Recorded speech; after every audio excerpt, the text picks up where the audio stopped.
everybody, Jimi Ryan with the Get It Done podcast. And today I am just so blessed to have a personal friend of mine, Risa Topper. She is a managing broker for eXp Realty for the state of Wisconsin. Rissa, welcome to the show. Welcome, Jim. Thanks for having me. For sure. And could you add to your accolades any more than just managing broker for Wisconsin? Is there any more to Risa Topper that I didn't add to your intro? Oh boy. Well, besides managing broker of eXp for Wisconsin, we have 472 agents that I manage. I like teaching. I do have a child care and development teaching degree from way back when I owned a daycare center, and I love using that skill working with new agents to get them to be successful as realtors. I take them all in as my babies, so that's one of my favorite things. Well, that's such a needed thing, especially in our industry. There's too many people start the way that I think you and I both started, where it's just like, here's the phone, go for it, and hopefully this works out. And we'll dig more deeper into that. But I have to believe a teaching degree it's almost imperative for your position. But 472 agents? Yes. And you made time for me today? Like, this is just... Yes. I'm really on. Ridiculous.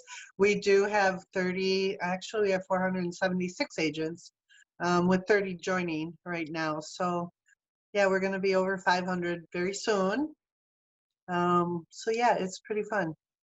That's awesome. Well, I want to set us up with my intro to the come up story. So I generally use Elon Musk as an example, and he has a story from $1 million to $1 billion, which is an incredible story. I mean, you could write books about just those times in his life.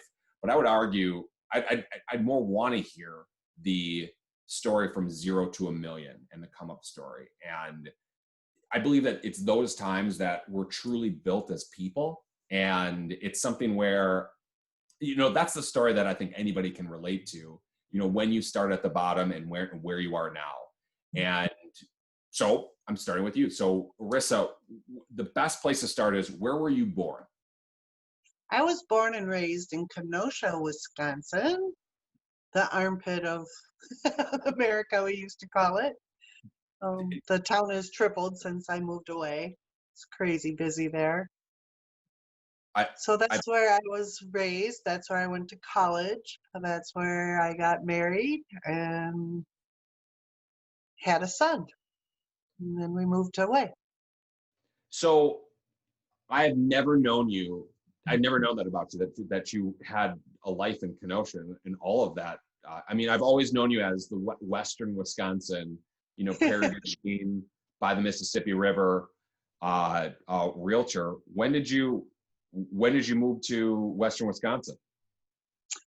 Well, my goal after I graduated from college was to move to Colorado. Okay. It was my fun dream. And open up or run a daycare center for a large corporation there. And then I got in a car accident. So I'm slowly working my way over to Colorado, and I moved to Evansville to become a nanny for one of my students at a previous daycare in Kenosha that was moving over there. Then I opened up a daycare in Evansville, was licensed for 52 kids. I had 10 employees, did that for quite a few years before I decided to sell. That was gut-wrenching to sell my daycare. Well, let's do this. So there's a lot I want to unpack with that. So let's follow the order. So we start out in Kenosha. You're born there. Were you an only child? Was it? Oh gosh, no. I have 4 siblings, 3 older sisters and a younger brother. I am the youngest girl, and then he had to come along. What did your parents do? My dad was vice president of Jockey Underwear. Okay. And Cool. in high school in high school, I started working at Jockey in the warehouse, packing orders. And Was that in Kenosha? yeah, yep, Is that still there? yes. Wow, The I didn't know corporate that. headquarters is there. They have a warehouse there, and manufacturing, I believe, is still there, and a big outlet store right downtown. Super cool. What'd your mom do? Stay-at-home mom, That's awesome. bingo player, golfer. Well, I have to imagine being a stay-at-home mom or being raised by a stay-at-home mom really gave you that, I think, direction to eventually become a teacher. What was growing up like in Kenosha?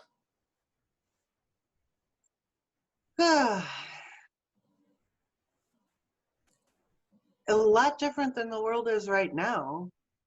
Describe Um, how did it feel? What did it look like? What was a night, a day in the world of Rissa when you were growing up in Kenosha in this different world? um, there wasn't any fear, for one. We could go out and play and, hear that dinner bell, be home before it's dark. Um, no cell phones, no computers.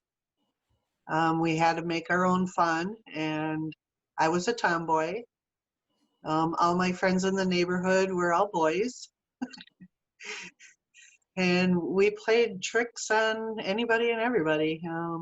Ding dong dash, the paper bag with stuff in it. Light it on fire too? Would you do that? Yeah, toothpaste on doorknobs. But the one thing I could never do is write my name in cement. Okay. Was not any other Rissa, Risa, and so I would have been busted. Yeah. So I came up with a fictitious name, Sylvia Cook. She got in a lot of trouble. Oh my God, that's so funny. So she was writing her name everywhere. She was Sylvia Cook. What I have to ask this too. Where does the name Rissa come from? Because you're right, it is a super unique name. I don't know another Rissa. Well, I was supposed to be a boy when my Okay. mom was pregnant with me, and so they had James Joseph Andrucci for his name, and we already had three girls, Rhonda, Rosalind, and Renee, all with R's, and I came out to this wonderful world, and I was missing parts that they were hoping for. Did And did they get an ultrasound and like basically figure out that not back you were then. a boy? Not back then. So how did they expect that you were a boy? I probably all those midwife tales and whatever. I don't remember that part of it, obviously. Um, but they were laughing. My dad being Italian, Rissa means laughter in Italian, and voila, Tell me what was your maiden name? Andrucci. I love. Andreucci. Yeah, that's Italian, I'd say. Yeah, And you came out laughing, so it's laughing. I love that. And I mean, how would you even expect kids back in the day? Like we just had a baby girl, and right, she's beautiful. Her name is Miriam Joy. By the sea is what Miriam means, and she's we expected her to be a girl. We didn't have a boy name picked out, so and we didn't know. Like we actually didn't know. So it's just like I have to think like back in the day, you didn't even have a choice to know. So like this is just the way everybody did it. I have to imagine that that's kind of cool. Like everybody had this surprise. It was just, I mean, it's just a different world. But right, right. so you're named Rissa for laughter because you're coming out laughing. That's just beautiful. You're a tomboy in the neighborhood putting toothpaste on people's, you know, Real jokester. doorknobs. I have to imagine that was just a day in the life. I mean, you're not going scrolling through Facebook. You're not playing a video game. That's what you're doing. Right. So Yeah. So, and I'd have to believe too that Kenosha was more of a smaller town at the time. Now it's like a suburb of Chicago and Milwaukee, kind of like thing. Right. Yeah. The elementary school was a block away, so we got to walk there on our own. Um, Middle school was a little bit farther, and we had to be dropped off. I don't believe we had buses there. High school was another drop off, car share, whatever. But I was a rebel and I would take the county bus um, and ride with everybody on the bus to the high school, which was Tremper. We were Tremper Trojans, and I was active in the swim team, in choir. I went to state for swim team. I held a record for backstroke, um, fastest backstroker for quite a few years. So Um, a lot of times people have a story in high school where it's just like, I just got totally, I was going one way and then I totally went a different way. Do you have a story like that in high school, or was it later on? well, in high school, my best friend and I back then, Debbie Thomas, Who? we Debbie Thompson was her last name. She and I both wanted to be truck drivers and drive semis, and well, I fell in love with my son's dad, and we got married right out of high school, and there went that plan. Oh my goodness. So, okay, you fell in love with truck drivers or truck driving? Oh, my son's dad Well, no, in but truck high school. driving, and that you eventually, okay, you fell in love with a truck driver. Got it. In high Nope, school. he wasn't a truck driver, but my plan was to be a truck driver, but I fell in love with him, so that plan went out the window. Okay. And you're 18 years old and you got married? Yeah, yep, fresh out of high school. I'm holding back saying you're nuts, I was, but also like, it's kind of also, I mean, why not? right? Go for it, do it. What was that a common thing in your town for people to be getting married when they're 18? Well, I think back then, I think we had like a graduating class of maybe 500 and some kids.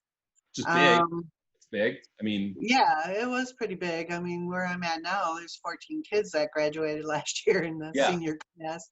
Um, I think there was only one girl that was pregnant, whereas now that's a whole new ball game.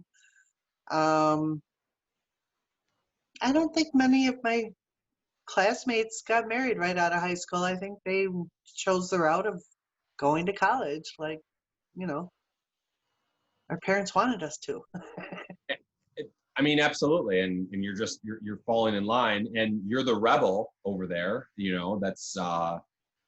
that's going to do it her own way. And I can totally relate to you on that. I think a lot of real estate agents, mortgage loan officers, insurance, financial planners, we've all been rebels. We just never fit in, but we just figured it out that this is kind of the place for all of us. And you're getting married at 18. You're in love with Mr. Topper. And um, what was the wedding like? I can't imagine you're spending millions of dollars. Like, I mean, No, I mean, it wasn't. It was a courthouse wedding, um, with just our people that we were standing up with, my sister and his best friend. Um, yeah, and then we had a small reception, and and, that's and how that went. and that was it. Now, of course, I know that there's an end to living happily ever after at some point. Yeah. Um, what was I guess what was it like your first couple years in marriage? Did you end up what did you end up doing for a living? Well, we rented. He was the chauffeur for the owner of Jockey, and I was in the office by that time, working my way up the ladder. So we were both, fully employed, um, and just living the dream at Jockey Underwear. I mean, it sounds, but like really though, a lot of people, it takes them forever to get married, forever to get a good job. You're right out of literally high school, and you kind of have your career set. I mean, not set. I mean, you're not gonna be a chauffeur forever. You're not gonna do your jobs forever, but it seems like everything's hunky-dory. You guys are literally, pointed towards the sunset. What happened? Um, well, my husband took his life My goodness. um, when my son was 4 years old. So that was in 88. I graduated in 80. So we were married 8 years when he took his life, and my son was 4. So, end of that story. My goodness. A long time ago, but yeah, it was, he, his mind went astray. There was no bringing him back from the hole he was digging himself into. He was with the wrong people, and yeah, it just so changed everything. I mean, that absolutely does. My hair is just like standing up. I feel like, Rissa, I've known you for a long time and I've never known that. And I Yeah, think there's probably a lot of people that would listen to this that would probably say the same thing. I'm sure it's not something you just bring up. And look, I don't want to dig into something that's necessarily like, but I have to ask. I mean, my goodness. I mean, what would what was the hole he dug himself into? And I mean, I guess as a man that aspires to do a lot of great things, there's holes that you sometimes dig yourself up into, and it's sometimes hard to keep the faith. yeah, Where do you yeah. think, where do you think he went wrong? Um, I can speculate all I want. I think what we've decided from talking and this and that with people, um, he was very jealous that I went back to college. I went to college 4 years into our marriage, and I was bettering myself. I don't know if that was a jealousy thing. Um, I don't know. Something switched in him. Um, his whole perspective on life changed. He was very abusive, and I finally had enough. Yeah. So at this point, did you did, did you have any children? My son came in 84, What's your son? and Timothy Nathan, TNT, so Dynamite. so Timothy's born in 1984. Everything goes down in 1988. I have to imagine. I mean, you're now a single mom, and you have a 4-year-old boy. And what changes in your perspective as a grown woman that's now in these shoes? I guess what was I'm sure there was a paradigm shift. What shifted for you? um, the mother instinct went into full force. Do everything I can for my son to be able to provide for him.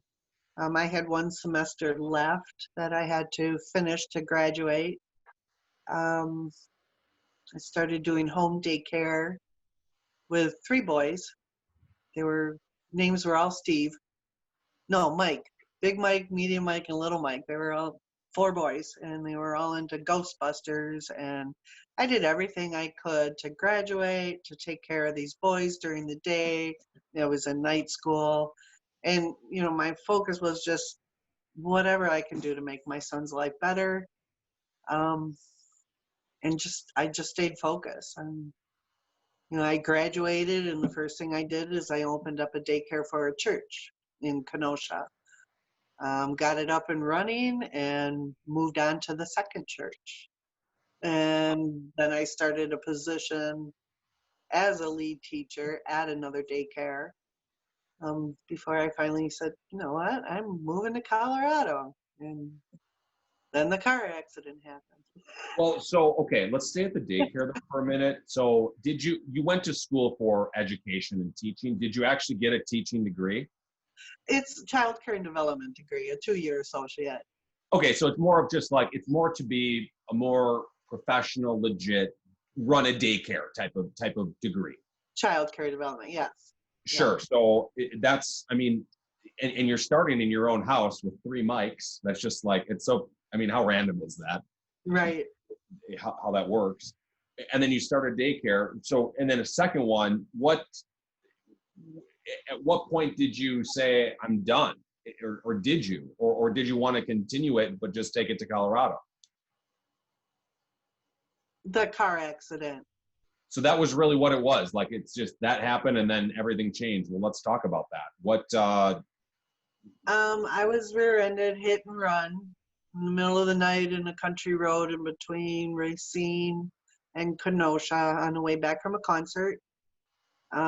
Woke up in a field in my car. I had 3 dislocated discs in my back, 1 in my neck. They never found who hit me. But yeah, neck brace, back brace, a whole 9 yards. I couldn't do much of anything for quite a while. What concert were you coming back from? I don't even remember. Isn't that I don't something? even remember. It was at Alpine Valley, and I had gone to a lot of concerts at Alpine Valley. I was winning tickets. Pardon? It's so close. I mean, Yeah. it's literally, it's right there. So, I mean, There was a Milwaukee radio station that give you contests to win tickets. And I swear one summer, my friend Deanna and we went to a concert every weekend from winning tickets. We had backstage passes. We got to meet a lot of bands, front row, got to go on stage. I mean, we did a lot of stuff. I mean, let's talk about the accident, but let's talk about the fun part too. I mean, you're going to all these concerts. What was the most memorable band that you saw at Alpine Valley? ZZ Top. ZZ Top, and did you go backstage? Yes. We actually partied with them in their room for over an hour. Wow, really? Yeah, and then we had front row seats to watch them, and then they had us come on stage. So, were they doing anything nuts in the back room? Were they like, I mean, no, like, it was just we were drinking Kool-Aid. Yeah. Oh my God, that's great. Is anybody else notable? I mean, that's huge. Who was my other favorite? I've met Willie Nelson. And then Mary and I went and saw Willie last year or the year before in Dubuque. Totally different now than it was back then in the 80s. John Bon Jovi, I've met him on backstage passes. Wow. Cher.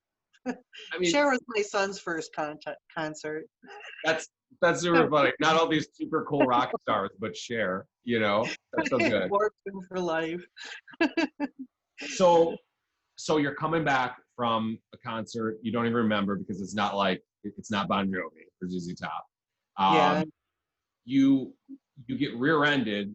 What do you remember anything? Do you remember actually being hit? Because you end up in a field. What was the car like? Were you in the field? Or I saw headlights.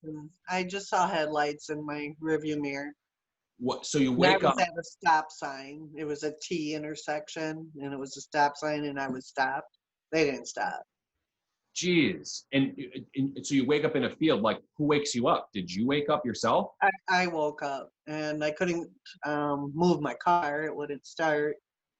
No, it wouldn't come out of the ditch. It was in the ditch. Just you? Was it just you there, or were there other people? Just me, yeah, because we all met at, I want to say it's a small town called Caledonia. I'm not sure. And there's a country bar right there. That's where we all met and then drove together to the concert.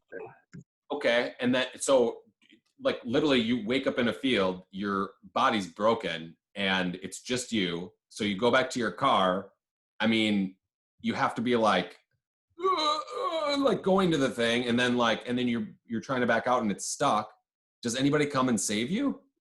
Yeah. The police finally showed up. Somebody must have called it in. But yeah. My goodness. I got a lot of drama in my past. I know, that's just crazy. So, all right, from there, how does that moment, how does that moment change your life? Like, you're not going to Colorado anymore. You're not doing any of this stuff. What clicks in your mind that makes you change? It's just the drive and the determination to just get through it all. I mean, I've always had that. I always wanted to be the best I can be. Um, and I just focused. I just did what I had to do. My son, he was, I don't know, 4.5. And, I'm on the couch in a neck brace. And he wanted to help me. And I love this story. He come up to me on the couch and said, me help, me help. And he had sprayed everything in my refrigerator down with Windex or, Lysol or whatever. He cleaned the refrigerator out for me by just spraying everything. So everything was ruined.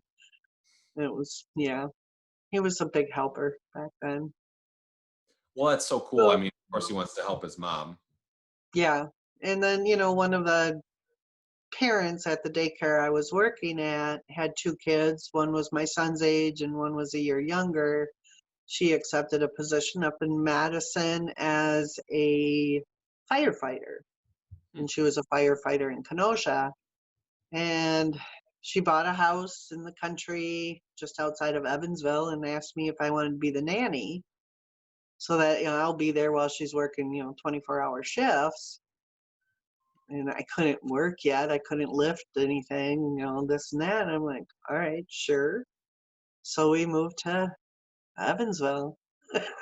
I mean, you really don't have a choice. I mean, if that's offered to you and you have nothing else going, I mean, you really don't have a Yeah, choice. How long were you in the neck brace? And like, basically, how long were you incapacitated for?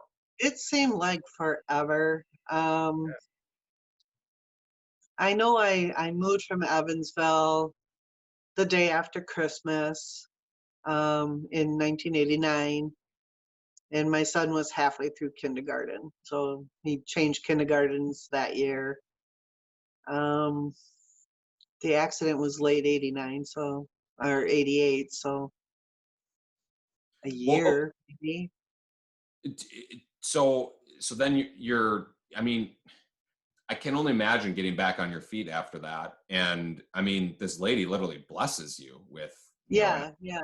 And I found a new chiropractor I was going to in Evansville. So I knew I was going to him for well over a year since I moved there. So yeah, that changes a lot of things in your life. so, I mean, you're pointing in one direction, crash. Now you're pointing in another one, and now you find yourself you're in Evansville. This ain't the plan, but I'm halfway across the state though. right. Evansville's halfway across the state. I know, yeah. So I know where it is, and this isn't all the way over, though. It isn't all the way where you're at now, right? I mean, Right, I'm getting there. so what then? Where do you go from there? Um, I opened up a daycare in Evansville when I was ready to. My son and I moved out of the house that I was a nanny. And soon after that, a guy we met up there, um, we were seeing each other. He moved in, we started co-family, whatever. A co-family, like basically He had you're kids. dating. He has kids, you have kids, and you're dating, Yeah, and you're raising your kids together. Okay. kind of, sort of. Yeah. Opened the daycare. He helped with that. Um, that was quite an experience. I bought a church and converted it to a daycare center. And then when I How'd went you to buy? sell it, How'd you buy a church? How does that even happen? Like, I right? but like really though, because I mean, especially because me and you are in real estate and mortgage loans, it's just like, did you have to put down like half? You know what I mean? Like, how, how did you get to the point where, I mean, I have to imagine too that like, look, credit's not going to be the best after going through a car accident and Right. basically not being able to work for a year. How did you Yeah. end up pulling off buying a church and converting it to a daycare? Determination, hard drive. Do what you got to do. I I mean, did get a business loan, so I had to I worked with an accountant, and we, got the numbers where, what we projected, how many kids I could be licensed for. I knew how to open up a daycare center. I'd already done it twice, and I do it one more time after I sell my daycare. Um, so I had the business plan, I had all that, and when you approach the lender and they see the numbers and they look like, wow, okay, Yeah. get a You so were organized, basically, to say the least, and you have a track record of it. And back then, it was a little bit more common sense underwriting. It's not just like black and white, and like they believe that you're going to do it. Was it successful? Did you make it work? it could have been successful. I got burnt out. How many kids did you end up having? You mentioned to me that you had like 50 kids at. 52. I was licensed for 52. We had one room with 3 teachers in it with 8 kids under 2 years old. And then we had the 2 and 3-year-old room, which I think the max was 16. And then the big room was 3 and up, and then school age programs. And a couple more teachers there. I had a cook. I mean, that's Yeah. quite an operation. Yeah. We had a fence in the yard. We had to get the playground equipment, all the toys, and yeah, it was mine. It was mine. So you mentioned that you got burned out. What would you say made you burn out? The employees, for the most part, it wasn't the parents, it wasn't the children, it was the teachers that called in sick, and you have to cover for them, and it's tough because you have to keep your numbers right for daycare, especially, or they're catfighting with each other. I mean, I'd sit them down, and how does that make you feel? And how does that make you feel? And it's like, gee, you guys are the teachers, and that's what really got me. And I mean, I have to ask this too. And now you're a managing broker of 472 people or 476 people. That's Yeah. and they're all realtors. This is way worse than daycare people. How did like I'm just saying, mortgage loan officers the same way, financial same people. Like it just catfights sometimes happen, but like so that's what burned you out. I have to imagine too that I'm sure you had a love for teaching kids and like Yeah, I still actually. do. I don't think that's something that dies in people, and it's and at a young age. I mean, you're homeschooled, so I mean, Right. you see the benefit of good care being had with teaching, and just it's just love is what it comes down to. Right. And it seems like you weren't doing any of that. You were just basically babysitting grown adults. Well, I did have a lot of fun with the kids too. It's just, there was some teachers that just too young or just weren't responsible, that they had a job. This is what you need to do. I mean, so you have cramps, you take a Midol and go to work. I mean, you Right. don't take a day off because you have cramps. It's like whatever. That's But our I had best soundbite, by the way. fun things I did there. My favorite was the older kids in the winter or in a rainstorm when there's bad weather. Who wants to go outside? And it's pouring rain. So you got to get their boots on, their raincoats, all that good stuff on. And we run around the fence and then back in, take them downstairs. Here you go. Here's your kids back. Time to get them down for nap. Or in the winter, who wants to go have a snowball fight? Get them all dressed up and then bring them back to the teachers to get them ready for bed. That was my fun stuff. I bet. That sounds like well, right. You could do that now, and like I'll join. You can bring me out with you for snowball fight. Right. Okay, So with kids, I have my great nieces staying with me this month. They're virtual learning because Kenosha has gone virtual. So while their mom works, they're here, so she doesn't have to worry about them home alone and whatnot. So I've had them for 2 Sundays now, and love it. So you're still a basically a daycare runner, or you run your own personal daycare for free, now. Bring them all over. What was the breaking point that you shifted, that you say, I'm done with this, I'm burnt out, I hate this, I'm out of here? What was there a breaking point, or was it a slow bleed? It was a slow bleed. And then I just decided, this just isn't, I'm not happy. I'm not happy at all. I wasn't running it right where it was profitable.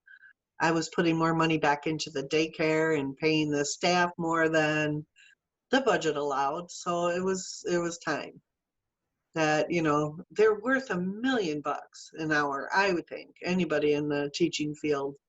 And yeah, my heart kind of wanted to pay them what they were worth and do everything I can and, buy all the stuff for the kids. And yeah, I had to get out. It was draining us financially. So I put it up for sale, and we had another daycare center put an offer in.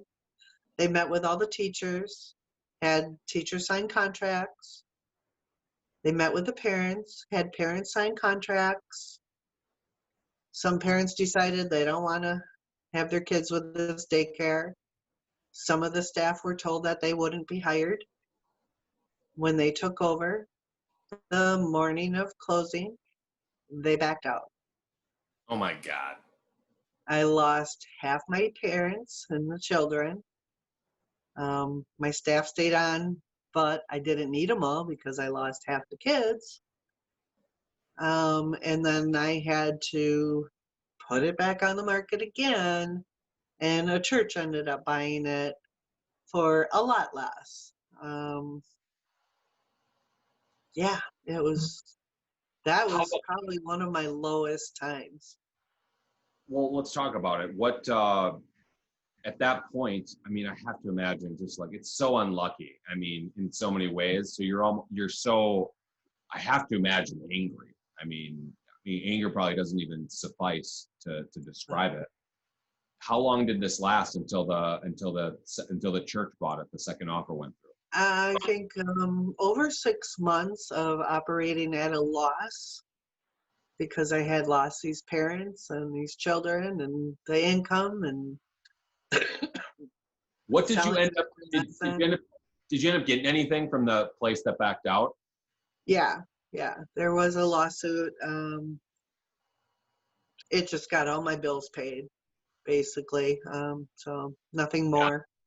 yeah. I mean, you're not. It's not like you're retiring after a lawsuit from someone that backs Right. out. Yeah. Well, not But this hey, lawsuit.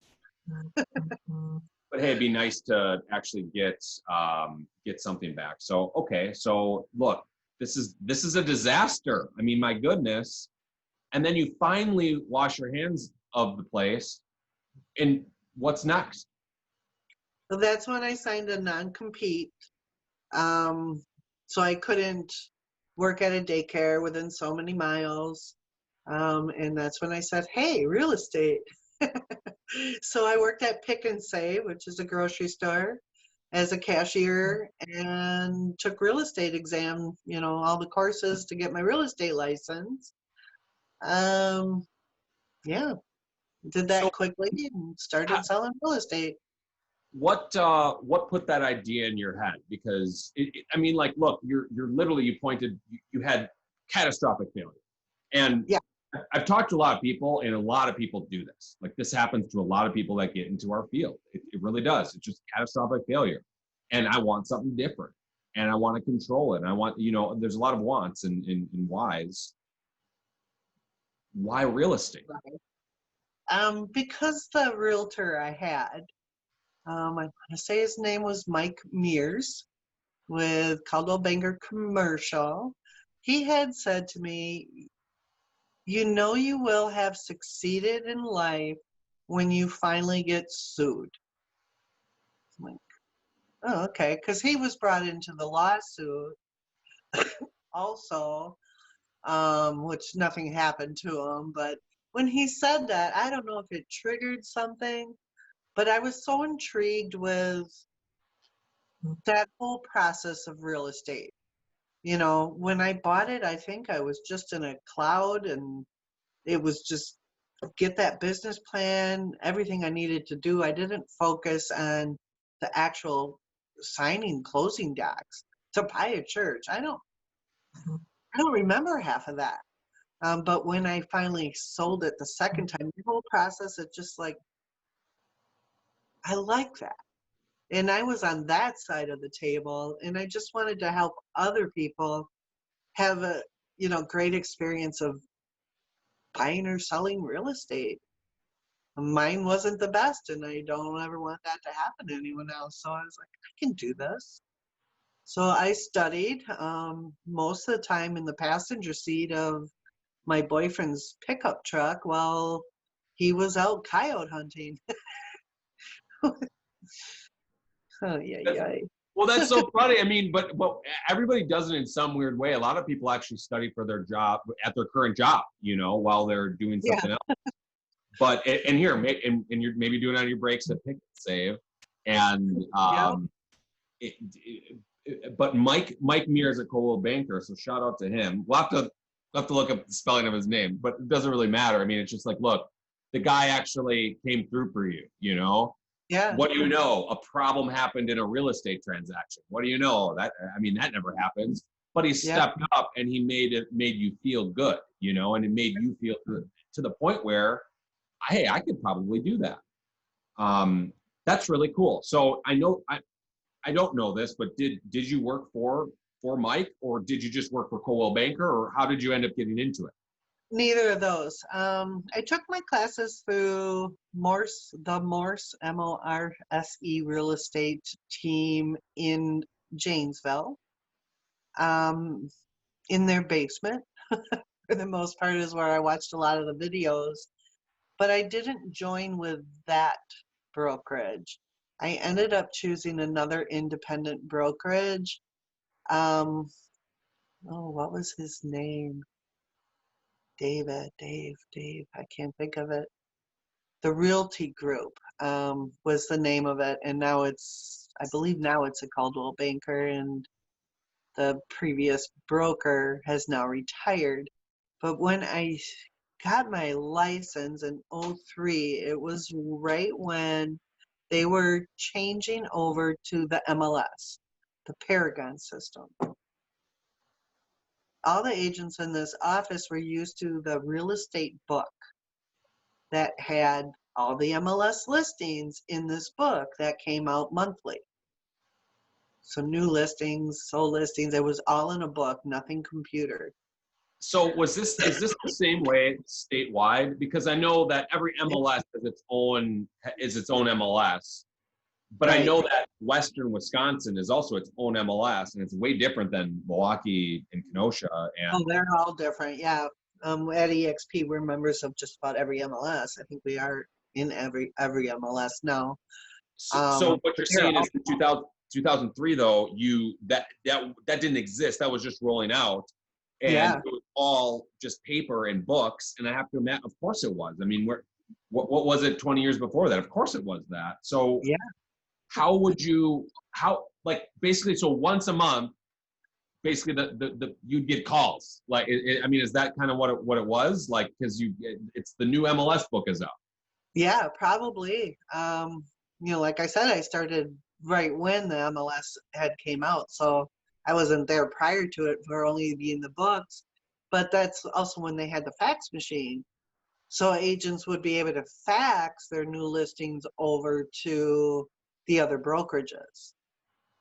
So, that was still going on. Now I don't hear anybody using fax, which is kind of funny.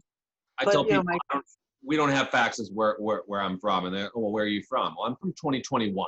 Okay, yeah, this is not, exactly. text me or take a picture. Come on, But Right. here, I've been in the industry too, where that fax machines were the main way of signing your loan papers. Right. Everything was that way, probably prior to about, I don't know, 2010, 2012, something around there, where we're starting to roll out. And I mean, but here it was just a different world. But so would you just like find these places and just, I mean, you have to have the buyer involved with it as well. But would you just say, hey, the new MLS came out, there's these 10 places I think that you might like, let's go take a look. And then afterwards, you submit an offer via fax machine. Yeah. Yeah. It was still using the fax machine to submit offers back then. It wasn't really PDFs through email even. And It's so, just, the brokerage had a main fax number, and faxes would come in. The admin would sort them and give them to whoever needed them. Yeah, that was crazy. this is boring to anybody that's a generation above me, but it's fascinating to me how this works today, because now it's like, I'm serious. If I send people paperwork and they don't sign it within an hour, I'm like, you didn't click the 5 times that you need to do to sign all this stuff. But back then, and I did this back in 2007, I would fax them a 100-page loan package. I would make them number every page, because it would be inevitable that the fax machine didn't grab one of the pages and it was the one you needed, and then you have to go back and forth for days on end just to get the right thing all back to you, and then you figure out, oh man, this changed, and you have to do it again. And anyway, was that just like every day? I mean, was that just like Yeah, the way it was? it was, yeah. But Yeah. it was a real estate boom back in 2003, so I was I got everything in just right great? before I got in right before the crash. So So I was pretty let's talk about. well before the crash. I want to talk about my first closing. Tell I me. was so excited to have this closing. I was the listing agent. I almost had his name. Dave S. I got that much out of it for my All first right. broker. It might come back. It's all right. Smaller house in a termite area of Janesville. Had the buyer too, and the day of closing, I had written out all my checks to pay all my bills. Buyer backs out. I cried in the corner. I couldn't pay my bills. It was like, oh my gosh, first transaction ever. So my lesson from that was never count your chickens or your eggs or whatever that is. Me and chickens. Before they're Um, hatched. Yeah. yeah, and I've never done that again since. I have never calculated what my commission's going to be on each closing. I wait until that closing check, that keys are given to the other party. I don't even try to even focus on, all right, this is what I'm going to get out of this deal. I've never done that ever again. That great Never. lesson to learn right away, because a lot of people learn this later on, and I mean here, what did you do? Did you end up selling the house still? Yeah. Did you double pop it too? Another agent had a new buyer, so it was half the commission. But Right. yeah, that was the first one. That was scary. So I did what I could. I did a lot of buyers. I helped teach the agents in this brokerage how to use a computer even. I mean, they Dave And Schwartz. Oh, that's darn even it. more funny, because I know how proud you are of your tech savviness. I tech savvy is like kind of funny, because when I worked at Jockey, the computer modem was this huge room as big as my 900 square foot house, if not even bigger, of all these big machines. And we had to type in on those little punch cards and then get computer printout sheets. And that's what the computers were back then, when, back in the 80s. And so, then I had my daycare, and I loved doing newsletters. I was really creative on newsletters, sending them out to the parents every week. I worked hard on that. And I just learned a lot on my own for computers. I've never taken a computer class. Google, YouTube, whatever, that all works. So yeah, now that I'm so immense, and I know I learned Paragon inside out, I was teaching these agents that were used to using the book only, how to do a search on Paragon. Dave Squire was my broker's name, Squire. So Got it. there, I finally remembered it. He's At retired. Bell Realty Group, your Um, broker. then I left that brokerage. I went to First Weber. Then then the market crashed, 2008. And I had just started working with Associated Bank for listing all of their foreclosures. in the state of Wisconsin. I Well, mean, they that's wanted to huge. start selling them. Yeah, yeah. My first foreclosure, was so excited. It was not in a good neighborhood in Beloit. I went there by myself, and I'm standing out in the street taking pictures, all excited. My first foreclosure with this bank. And I'm not going to lie, this tall, super skinny black guy comes walking up to me doing a strut.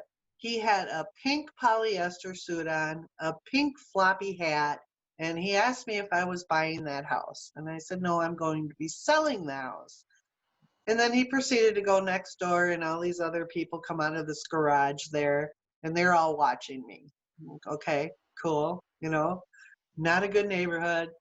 Sold that house for $5,000. But I walk in, got the key where it was hidden, and walked in, locked the door, and I have to take all the pictures, inspect the house, and do everything I can to get this house on the market, right? Right. I call this banker up, and I'm like, hey, Dawn, can I list there's only 17 bullet holes in the kitchen walls? I was like, oh my God. So yeah, that one sold, but that was my first foreclosure, which set me on 5,000? 5,000. $5,000. Yeah, which set me down a whole new path. I went to United Country, worked with Bill Perkins. We had our own little brokerage. Um, oh my gosh, it was just a whirlwind then. I was listing a lot of homes that were foreclosures, vacant lots throughout the state of Wisconsin. What For like define a 5 years, lot? Define a lot. How many? probably 20 a month Okay. that would sell at auction. So you list for 30 days, have the online auction close within 30 days. You're gonna Um, if you're doing 20 a month, and I mean, are you listing them, or are you selling 20? Listing. And Okay. then most of the time selling because they're online auctions.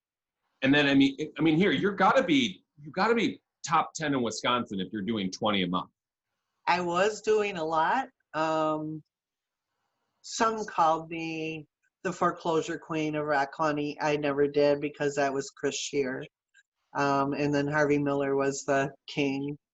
Um, but I just did my thing. I had Associated Bank, and then I had 3 or 4 other companies that I did them with, but they weren't auction. So they were regular foreclosures, which, now that comes in handy. Agents ask, what about this? What about a HUD home? How do you sell this one? As is, I've learned all the ins and outs of all that. How to get them involved in BPOs and all that. I've learned all that. I did all that. So that was beneficial to me. But, the foreclosure started slowing down, and there was the short sales. I got certified for that and hated short sales. Wasn't the I same. That's not the same thing. don't recommend anyone doing short sales. My first short sale, I didn't have unlimited messaging or phone calls on my phone, and my first bill was over 600 and some dollars, just waiting on hold to talk to this lender. Never again. I, Um, I could only imagine. And I mean, back, are you talking like, is this 2010, 2011 type times, or was it like hmm, 0908? yeah, 09, 10, 11, all in there. I don't remember which year it was for that one foreclosure or short sale. But, now I tell the agents, you want to get in touch with that lender first, see if they're even going to honor a short sale, all that paperwork that they require from that homeowner. And And you had to miss payments, and there was all these things like people would be on their time on hardship their payments. letter, yeah, all that good stuff. So So, there's a lot involved in that too.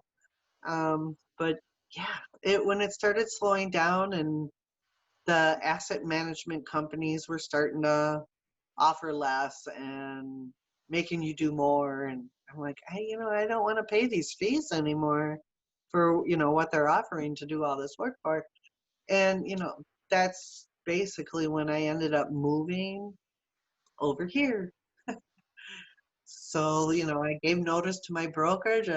he knew I was moving, but I had to give notice physically, right? What Um, what town are you in now? Highland, Wisconsin, 872 is what's on the sign for population. I love that. I mean, super small town. Yeah. And what at what point did you? I mean, here you're already shifting and you're moving to Highland and you're still there. Do you just jump right into it and just be like, look, I'm a realtor out here now, and just start Oh, marketing and yeah. going for it? It's starting all over. I had to rebrand myself, do everything I can, but I made the mistake of joining the wrong brokerage when I Okay. moved over here. It's so different on this west side of the state, southwest side. Not many people use the internet. Not many agents were using buyer agency contracts. Commission splits were totally different. A lot of reciprocal agreements flying around. We'll offer what you offer, and it was just a whole new ball game. That was 8 years ago that I moved here. Lots changed since, but yeah, it was hard getting listings, which is what I focused on, because of who I was with and being unknown. So then I switched to the affiliated company that is well known over here, and I started exploding and doing really well. What you don't have to say, but I'm just what companies were they? KW was the first one when I moved here. Keller Williams, and they were unknown. I Yeah, know of 2 agents over here now that are with Keller Williams, it's an and uphill battle. I mean, it just yeah, is. I mean, you think that they're buying it for you, but the brand matters. It really does. it's not the brand though that will sell the home; it's the agent. And if you can't convince the sellers that it's you, you're not doing your job. But I couldn't even get my foot in the door. Right. So it was Exactly. really tough. I did so many mailings back then. Um, I survived, but when I was struggling when I first moved here, I had to take a job. What I else had did you to do? go back to work. What else did you do? I started working at Land's End. I worked in the building 6 when I was putting logos, embroidery logos. You plug everything into this machine, and then it prints out a logo. Most of it was for school uniforms from all over the place, this, that, and the other. And then they moved me to another department, which made me crash one more time. No Uh, way. I had Okay. to start all over one more time. You know about my hands. I know about your hands, but I don't know the story of how you got there. So what Yeah. what what what ended up happening? The job entailed a lot of repetition and pinching and this and that. The buttons on your button down collar, you have the 2 on the collar, the 2 up here. I had to hundreds and hundreds of shirts every day unbutton those 4 over and over with my thumbs. And my thumbs are shot now. I have no strength on either of them. I had surgery on one of them. This one, I'm refusing to do the surgery due Because to all the complications with the first thumb. They did the carpal tunnel on both hands. This one still didn't work. So yeah, it's been a real struggle. And well, I mean, sure, there's struggle, but I mean, I would say look at you now, and I mean, there's nothing more get it done mentality than being a real estate agent in full time. I mean, it's not like you're not answering the phone or going to the showings or taking the listing appointment or sending the links and all that stuff. I mean, and you're literally unbuttoning buttons all day long too. That's yeah, just pure determination. You're exactly. I think it's the words you used to start. It's just like, look, I have drive to do this. I'm gonna do it, and like I'm not gonna fail. Like I just love that. It's a yeah, beautiful. It's a really beautiful thing, and yeah. It eventually, put me back, Jim. I ended up selling so much of my crap. I mean, Basically, I just kept my bedroom set, my living room set, my kitchen table, and sold everything just to get by.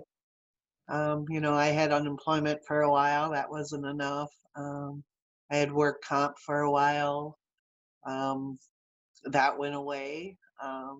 And now we're just waiting for the courts um, to deal with all of that work comp and unemployment and that whole spiel. It was just a mess. Did you ever get workman's comp? I did. I did. Um, I mean, First you had time. it. Well, Horrible, horrible program. it it's got awful. Like it'll make you sick trying to get a claim out of them. I mean, it's absolutely terrible. My wife Yeah. was sick for a while, and they denied her claim and basically said, "You can't prove you're sick. Sorry, we're not going to pay you any money." With you, at least you could show them your thumbs. But even that, I bet you was challenging because I'm sure that they said, "No, your thumbs are fine." You Yeah. know. The mistake was I went to the Land's End doctors to start with. I ended up seeing 16 different doctors. I had 14 different diagnoses. The first diagnosis I got was the thumb one. And by golly, once work comp was done, I got a new doctor up in La Crosse. He knew exactly what was wrong and didn't know it was work comp. And I got my hand, well, supposedly it was supposed to be fixed. Whereas all these doctors knowing I was on work comp, it was just like pulling teeth. All these different diagnoses, it was a pain in the butt. I mean, they had me on so many different meds, and I hate taking meds. Right. I mean, I still had to go back to work part time, or a couple hours each day, not supposed to use my thumbs. And they had me taking labels, sticker labels, off, the roll, and then putting them on shirt. How do you take a sticker off without using your thumbs? And I just finally said, I can't do this. I can't, with your two fingers here, do you, ew, I mean, seriously. you basically can't work there. Is basically what it is. I Yeah, mean, so I'm done. I just can't. So, so at what point does it turn around? um, when I went to C21, down in Platteville, Century Mary 21 in Boston. Platteville. And look, and that's actually that's when I met you, was around this time. Yeah. Didn't you meet me in Janesville? I probably did. Honestly, I've known you for a For long time. Andy Riley's first house. That was in That's right. Janesville. That's right. That's right. That's Yeah. beautiful. And we Yeah. There's a couple other there. That was a long time ago. But yeah, the Platteville Century 21, Mary was the broker there. And then she accepted the job at EXP. And I went to Century 21 in Spring Green. Brought that's a bunch of right. listings with. And a couple months later, they got me all kinds of signs. And then I was going to be accepting this job that I'm currently in. So I had to take 19 listings with me. They weren't happy. I don't know. Well, It is what it is. I mean, I had to do what I had to do. I mean, it is what it is. So what makes you go to EXP? Boy, the business model, for one. I could go on and on and on and on and on. If you're going to give a bullet point or two to someone that's in, Southwest Wisconsin, because I mean, here, this is really your life. That's And anybody I talked about EXP is just they're floored by everything. But if you're going to give a bullet point it's or just two, crazy. what Um, because a lot of people are thinking about this, especially yeah. start of the year. People are like, look, I'm going to make a change. What was it for you that really made you make the change and go with EXP? The commission splits. Everyone is at 80/20 until they hit their $16,000 cap, and then you get 100%. Owning stock in the company, oh my gosh, that's a big thing. When I joined, stock was maybe $14 a share. I looked this morning, it's $72 a share. So yeah, I got a little nest egg right there for a retirement plan just in stock. Every closing, you can put 5% into your stock at $5 a share.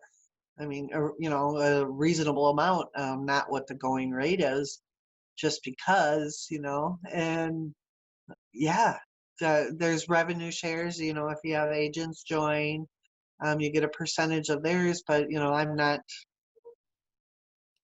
out there actively attracting agents, but boy, golly, by golly, if you want to know more about EXP, I would love to meet with anybody to discuss it. That's It's great. just, working from home, working from anywhere. Our meetings are in the world, which you've been in the world, you get your avatar. You Yep. can come on stage The and world, to anybody listening that has never been, it doesn't know what that is basically, it's like a virtual world where you create an avatar and you're basically, it's like a big video game kind of like the thing. And you can do backflips, you could do little dances and all. I probably did more of that than anything else. But if you're going to do a speaking arrangement with a lot of people from EXP, you're going into the world, and if you're going to speak to a bunch of people, they go into like an auditorium or whatever it is. But anyway, yeah, so and you guys have been there for a long time, so I have to imagine the shift to all digital. It's not been the hardest for an EXP agent, which no.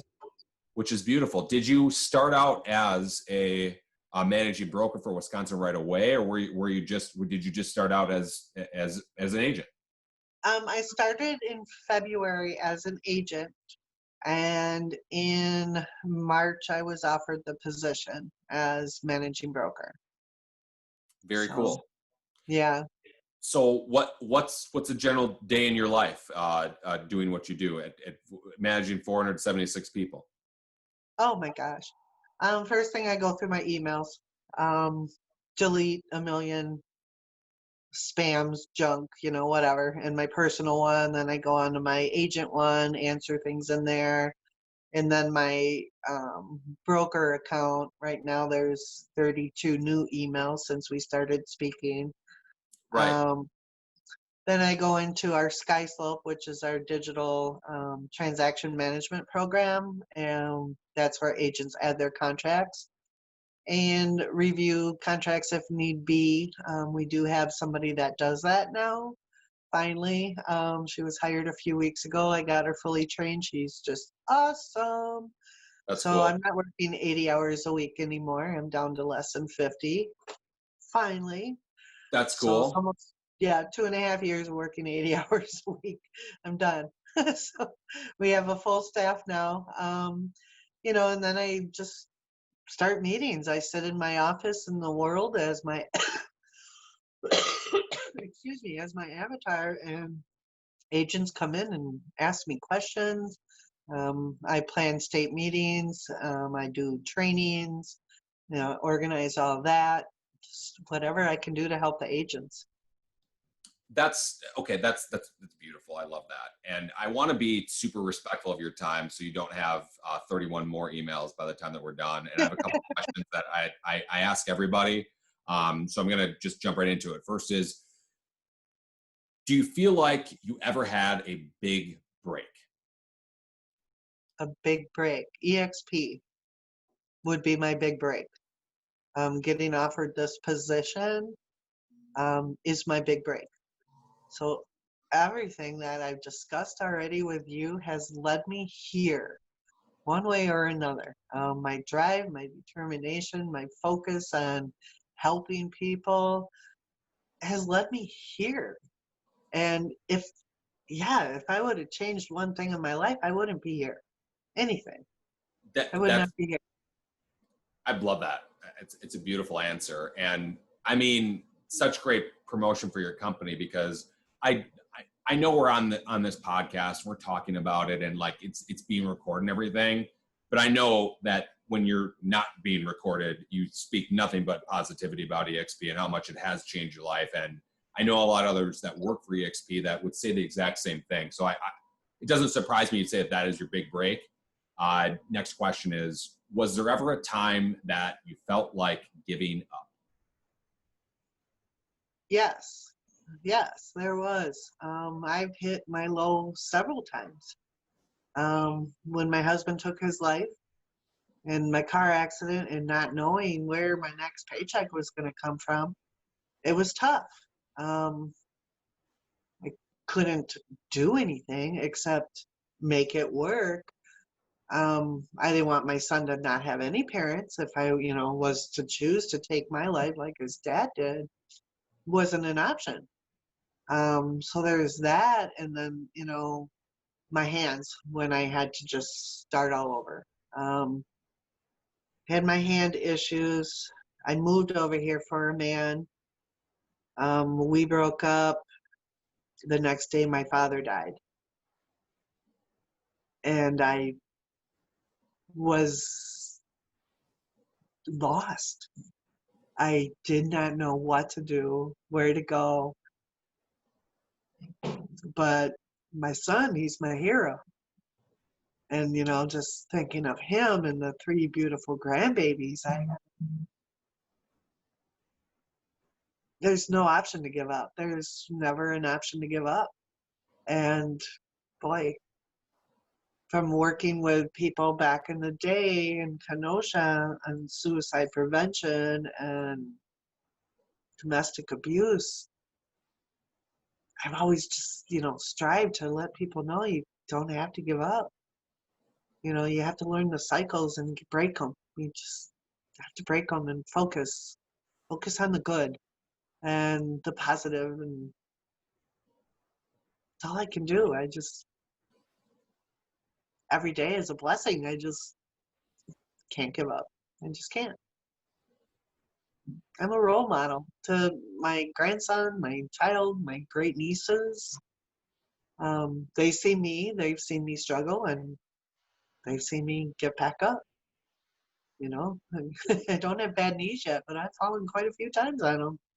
So, it's just, you just have to keep getting up. That's how you succeed. Failure is another way of succeeding in my eyes. If you Rissa, don't fail, you're not succeeding. I mean, it's inevitable. that's beautiful. I love that. That's such a powerful answer. Um, thanks for that. If you were to do it all over again, what would you change? What would I change?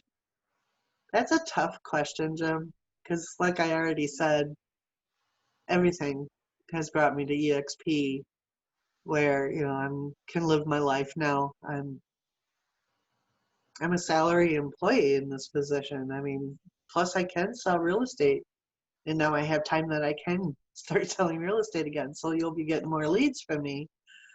Um, I promise. I'm getting back out there. We love that. We love that. But what would I have changed? I would want to say I would change a behavior, Okay. not a situation. I have that run instead of fight mentality. I don't fight back. I just walk away. And there were plenty of times where I should have just fought back, stood my ground, and some things would have ended differently. And some things would have been different had I been that person. But I don't like drama. I don't like confrontation. I walk away from it. And I don't know. I would change that in some of my past things, I guess, is what I would have changed.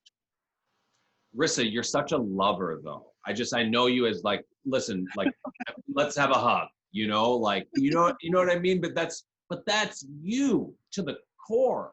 You're just Yeah. like, you're like a mom, that you're a grandma. Like that's what you are. And you're just so caring and so loving. And I get that you're not a confronter. I mean, you're not like, I'm going to bring all this drama to the table. You live that. You live.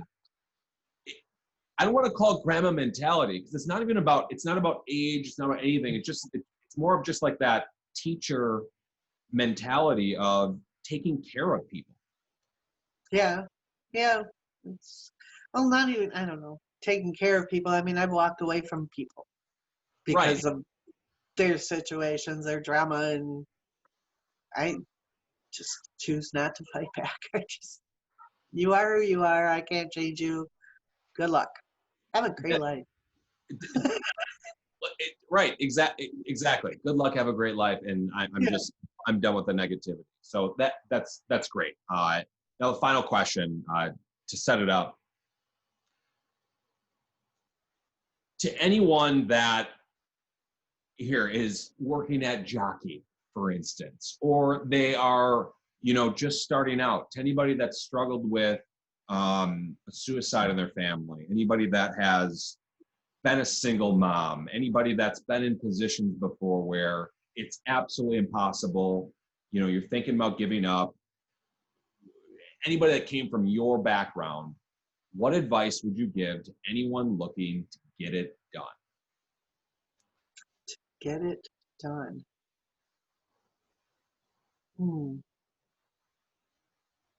You got to see the bigger picture. You got to dream forward. Where do you want to be? Dream forward. Where do you see yourself? I still see myself in Colorado, but now it's just going to be a vacation home. Just focus, have that plan. Plans are not written in stone. They can be changed, but you have to have somewhat of a plan of where you want to be. We just did business planning on, 2021. What do you want to do? How do you want to accomplish it? What needs to be done to do that? You have to have that and kind of follow it to a T. You have to make yourself accountable for what you want and how you're going to get there. No one's going to do it for you.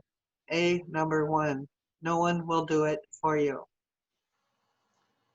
That's sometimes the hardest pill to swallow with it. A lot of times people can do see the bigger picture. Sometimes they can, dream forward, but you got to do the work. Yeah.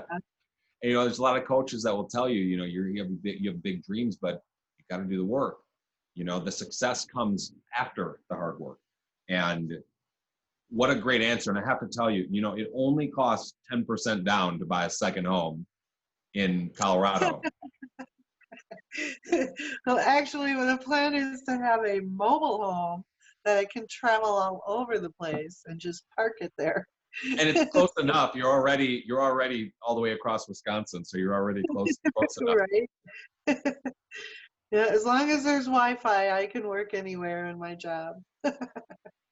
That's beautiful. So I want to thank Rissa for coming on the podcast. Rissa, I'm just so thankful for you to come on. And is there any place that you'd like to send people if they're looking to connect? Number one, team Get It Done. For all your real estate needs, you guys. They're amazing. It's been over 10 years, Jimmy. It's nuts. I've been with you and referred you to anybody and everybody. For me, though, I would say my email, rissa.topper@exprealty.com or .net. Which one is it? Which one is it? Well, I don't know. My .com is my agent account. My .net is my broker account. So okay, well, we're gonna put both links in the podcast notes, and on social. I know you're on social too. You're on Facebook. You're gonna have a LinkedIn after I convince you to finally do it. I do have a LinkedIn. I just don't look add to it. When we release this, we're gonna push people towards it. But Rissa, beautiful. Thank you again. So this has been the Get It Done podcast. You can find us on Spotify, Apple Podcasts, anywhere that you listen to podcasts. And if you want to support the show, please tell a friend, write us a 5-star review, hit that subscribe button. All those things make a huge difference in helping us get our word out to more people. Rissa, thanks so much again. Jimi Ryan, I love you, man. Thank you for having me. Nothing but love.